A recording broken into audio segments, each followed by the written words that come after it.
ये मैं 14 साल से बना रहा हूँ। ये सबसे पहले हमारे दादा ने स्टार्ट किया था इंडिया से, तो मतलब है कि दादा परदादा से ये हमारा तकरीबन 400 साल से ये काम आ रहा है ब्लॉक प्रिंटिंग का।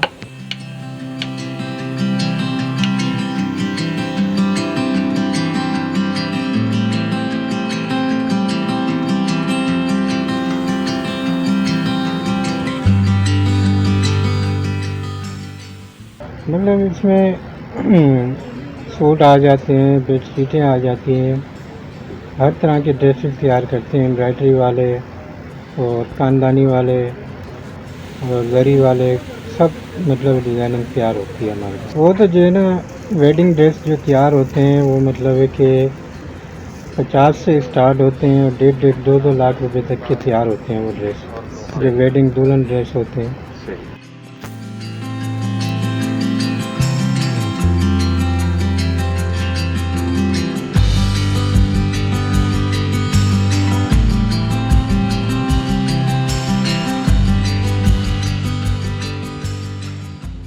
ये ब्लॉक, सबसे पहली बात, ये ब्लॉक तैयार होने के बाद जो है ना, इसको कम से कम 10 दिन सरसों के ऑयल में डालना पड़ता है। उसके बाद जो है ये इसकी ज़िंदगी बढ़ जाती है ब्लॉक की। यहाँ 1 साल चलना है, वहाँ 10 साल चलेगा। उसके बाद फिर इसको धो के प्रिंटिंग में इस्तेमाल किया जाता है। अपने लिए भी बनाते हैं और मार्केट में भी सेल करते हैं।